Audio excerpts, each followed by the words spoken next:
That was a reenactment of a memory Nevell has from infancy in which he imagined the rearrangement of living room furniture into different configurations at faster speeds in a desperate attempt to get out all the energy built up in his mind, which he felt was going to change him in a bad way. As an adult, he realized that without that visual game, he would have entered into a deep state of autism at about 3.5 years of age. He theorizes the visual exercise raised the thought level of the brain to match the consciousness thought level.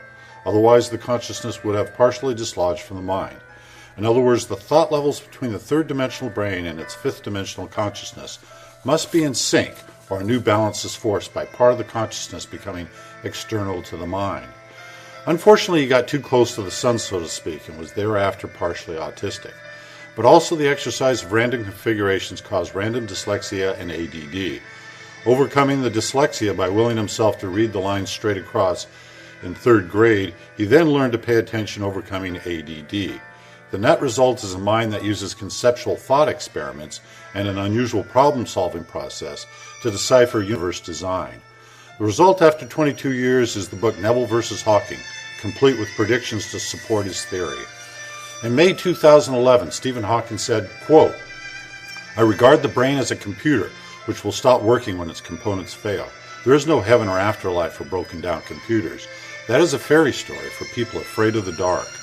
Nevell asserts Hawking is wrong, and it can be proven by testing the first of his 12 predictions, which is, the greater the weight loss at the moment of death, the higher the thought level.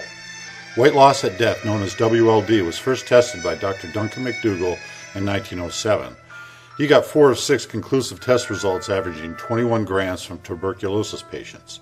He also tested dogs and got no measurements, but Nevell says a dog's thought level is too low to have registered on the weight scale used by Dr.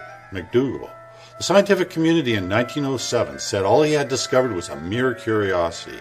Conversely, Nevell says those results are perfectly in line with his theory, and all we need to do now with modern equipment and pharmacology are attain current test results from 2 species at distinctly different evolutionary stages, such as a marsupial and a mammal, which in North America could be an opossum and a raccoon.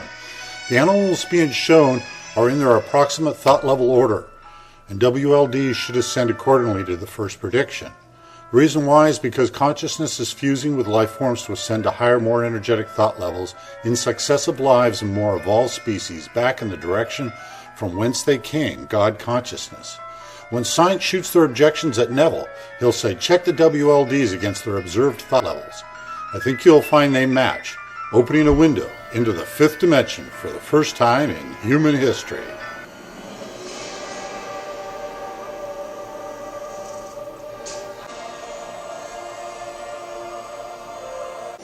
You're afraid of change. I don't know the future. I didn't come here to tell you how this is going to end. I came here to tell you how it's going to begin. Do you believe it now, Trinity? I know what you're trying to do. I'm trying to free your mind, Neo. But I can only show you the door. You're the one that has to walk through it. And walk through you will as you ascend to higher thought levels by understanding the true design of the universe. Learn about the 7th prediction that can be tested to verify Nevell's definition of autism. How about in the movie Blade Runner on that rainy rooftop when Harrison Ford's character says, Roy has the same questions we all have. Who am I? Where am I going? And how long have I got? Nevell's theory has those answers as well. Here's an interesting question. Would Einstein's WLD have been higher or similar to Mother Teresa's? Find out how testing the 4th prediction can help answer that question. Nevell, in his zeal to move this paradigm shift forward, even went so far as to include a movie script in the latter part of the book.